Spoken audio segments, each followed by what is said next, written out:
guys, welcome back to Pikastache's Royal Trap walkthrough slash playthrough, whatnot. So last time we just came back from Prince Mizaki's room, I think, and we're back in our own room. So let's begin! Yay! There was again no one on guard in front of our rooms, so it was simple for me to unlock the door and slip back inside. Oscar was not on hand to greet me. He may be resting his sore head, which is worrying itself. He was knocked unconscious earlier, however briefly. His injury may be worse than it appeared. Of course, he may simply have found some way to distract himself in my absence. I should call out quietly to give him warning of my approach. Yeah, just in case he stabs you or something. Before I can speak, a figure barrels out of the bedroom, and it's not Oscar! Intruder! Oh man, that's so cool! At once my daggers are in my hands. The strange man attacks with a powerful overhead strike, a move generally used only for splitting metal. Even caught off guard, I have more than enough time to brace and catch his stroke on my blades. My angle is not good enough to push him back more than a few steps, but by that point, I can assume a better stance. Oh wow, that's cool. I like the music here. He comes at me again, testing my reflexes. One move of his long sword towards my eye, and then circling down to slice at my feet. Both times easily brushed aside.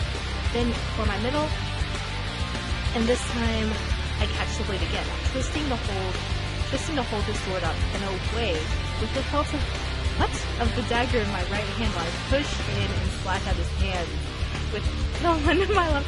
Oh my gosh, it's a run-on sentence. It's so terrible. Who translated this? Okay. He jerks back, clearly fearful of any injury to his hands, and leaves himself open. I pursue, spinning as I move to hide my precise target. With one move, I can drive a dagger backwards and up into his heart.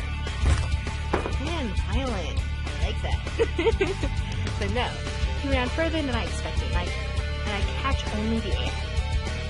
I turn my head to find my target behind me and to the side, again making a wild overhead swing. Too late to turn. I dive for the floor and roll to come up facing the correct direction. The sword slices through empty air and into the floor, scarring the wood. He is overbalanced. Driving in my heels, I grab the plush edge of an embroidered rug beneath him and swing.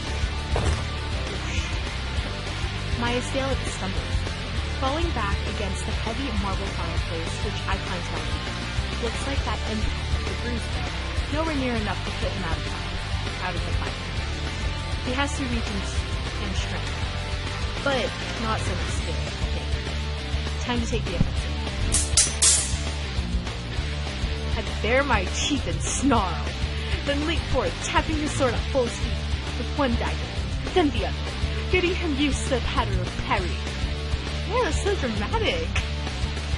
When the moment comes, I track the sword between my blades, and give it a wrench that would have sent it flying from the hand of an untrained man. This one retains his grip.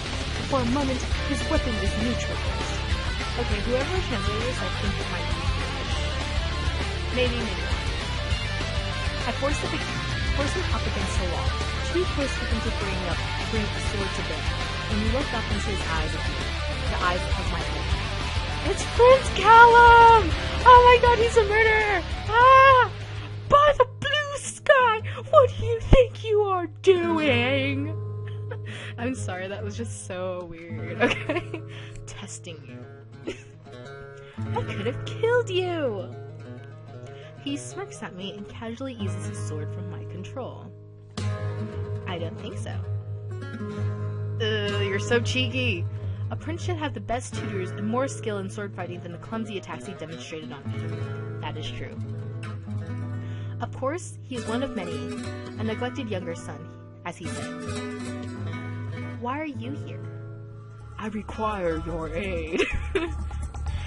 You want to get my help by breaking into my room and just hacking me? I needed to be sure you could not freeze in the crisis.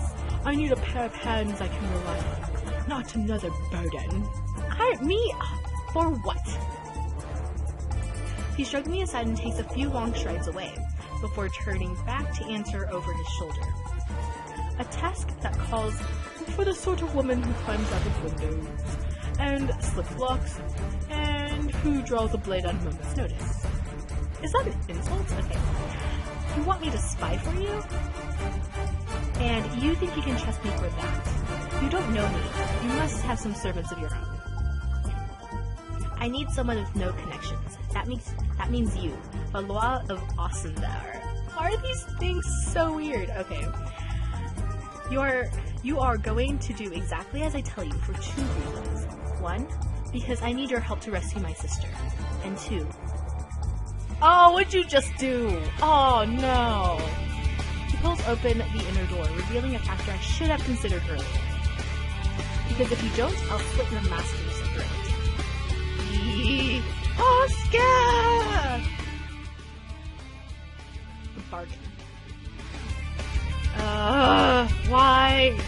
Why are you so lame, Oscar? Why? Tell me why! Drowning my heart's panicked cry, I force myself to examine the situation in detail. Oscar's eyes are wide, over the silken bag. Probably stray hose. Ew. I don't see any signs of further injury or struggle. Callum's actions must have taken him completely by surprise. How could either of us have guessed the prince was a madman? Think. Stall for time. Think. I'm really getting into this. Okay.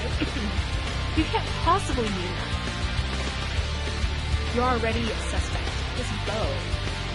Oh, wait, I think it's supposed to say beautiful, but I think it's just bow. Okay, whatever. He nudges slightly with his blade, and Oscar flinches. It was the last one with my sister, and you have been creeping about like a spider. If I kill you both and claim self-defense, do you think anyone will have questions? Oh, I can't read! That presumes you can win. Perhaps you could hold me off with your little stings, but too late for your livelihood. You're bluffing. You wouldn't dare murder a visiting prince, especially not like this. Tied up, his blood all over your clothes. If I screamed for the guards, you couldn't possibly have the time to clean up the evidence. He laughs. Clever. You are the one. I don't want his blood or any part of him. Okay, these two, they don't look the same. Like, they have the same colored hair and eyes, but, I don't understand. And that doesn't even look like this. It looks like a turnip. Hey, turnip head. Okay, if I can't make a deal, I will have to call for the guard, and we'll see what happens. What do you want from me? Your oath, to serve me, without question, until Cassidy is safe, and no knife in my back. Backstabbing. And you expect me to cooperate when you're threatening my friend? I need a partner I can trust absolutely, and this is the only leverage I've got. Yeah, that's understandable. Oh, whoa, he's friendly. Yay. Okay, I don't have time to argue. Your oath. Now. There's really no choice to be made. I can't let him harm Oscar. Fine. I'll do what you want. For a moment. He presses his bare palm to the edge of his sword, just long enough to break the stick, then holds it out to him. Dude, blood oath. Ew! Okay, a blood vow. A blood vow. That's what he wants. My hand and my blood match to his. My honor subject to his will. A privilege that until now hasn't belonged to Oscar alone. Has belonged to Oscar alone. And by that bond, I can't review. Fighting down a feeling of panic at events moving beyond my power to control them, I remove my glove and scratch across my palm. Then before Oscar's eyes, I place my hand in Callum, skin to skin. Ew, AIDS! AIDS! Okay. I offer you my service and obedience until the rescue of Princess Cassidy. Within limits, I won't murder for you, and I won't die for you. And if any harm comes to Oscar, the deal is off. Fishy, aren't you?